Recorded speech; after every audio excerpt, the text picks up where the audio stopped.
Good morning mga kudoks. So ngayon, pupunta tayong Exeter Bus Station. Excuse me po. So, dun po ako sasakay papunta sa aking workplace. So, papuntang work, minsan nagbabas ako, minsan din naglalakad lang ako. Doon nga sa previous kong video, nung naglakad ako, mga 30 minutes. Pero kung magbabas ako, nasa mga 5 to 10 minutes lang.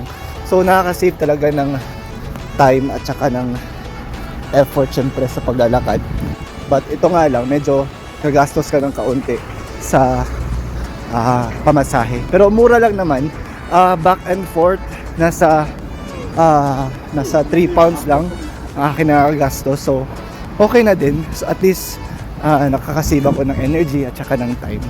So ang kailangan lang talagang gawin namin dito para hindi kami maiwan ng bus, tingnan talaga namin kung ano yung time, kung anong oras aalis ang bus.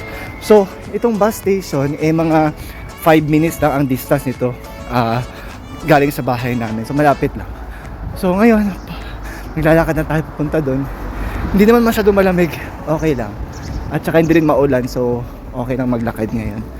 So far sa workplace ko, okay naman. Adjusting, same as usual. Kinakaya ko naman, nakaka-adjust na sa mga workmates ko, sa mga bata. So okay na.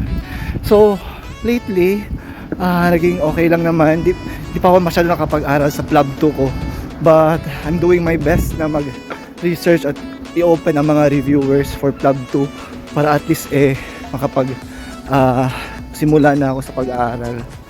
So kahapon lang naka-receive ako ng email galing sa isang doktor na sinendan ko ng inquiry ko for clinical attachment. So sabi niya, pwede na daw ako magsimula anytime. Kailangan lang i-process ang mga accounting papers para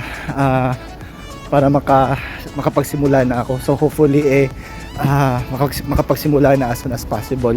At sana lang hindi maging masyadong complicated ang aking clinical attachment at ang aking pagre-review para sa upcoming kong Plab 2 ngayong April 6. Nasa bus station na po tayo mga kudoks. Yan ang aking bus. Sana mga kudoks, di ako maiwan. Hi, salamat. Naabutan ko rin ang bus. Mga kudoks, nakasakay na ako. Buti din naman ako na late. So lately, nakapag-book na ako ng Academy for Plab 2. At ang napili ko na academy ay ang Common Stations Academy. Ito ay nasa London. At pagsisimula ng aking course ngayong buwan na to. At susunod sa January at next naman March before ng April 6 ko na Plab 2 exam. So mahaba-habang pagre-review to for Plab 2 exam. Hopefully maging successful ito at ako'y makapasa sa aking Plab 2. Ang next na gagawin kong video ay tungkol sa aking Academy for Plab 2 at sa aking clinical attachment. So mga kudoks, nandito na tayo sa hospital. Maaga akong dumating. Ang oras ay nasa 7:40 pa. At least makapag-rest pa ako ng kaunti before magsimula ang aking work. So yan nga pala yung bus na sinakyan ko mga kudoks. Yung yellow na bus na yan. So another day. So ang work ko ay 10 hours. So from 8 AM hanggang 6 PM. Nagwo-work ako ng Monday, Tuesday, Thursday at saka Friday.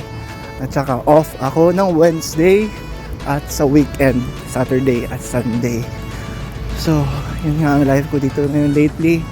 Okay naman ang workload, kaya naman. Ang sweldo is okay lang, hindi masyadong malaki, pero okay na rin kasi temporary na naman tong trabaho ko ngayon.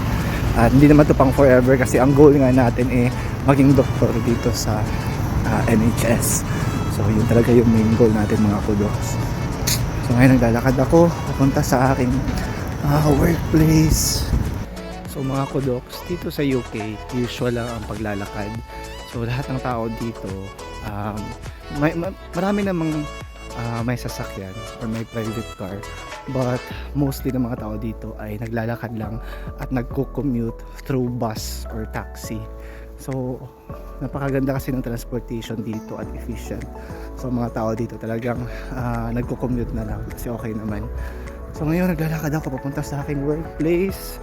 So ang aking workplace ay nasa likod lang ng hospital. Actually nasa hospital vicinity siya pero nasa bandang likod siya. So kailangan ko pa siya lakarin from the bus stop papunta doon sa workplace mo. So at least nakaka-exercise tayo everyday. So, ito pala yung workplace ko mga kudok.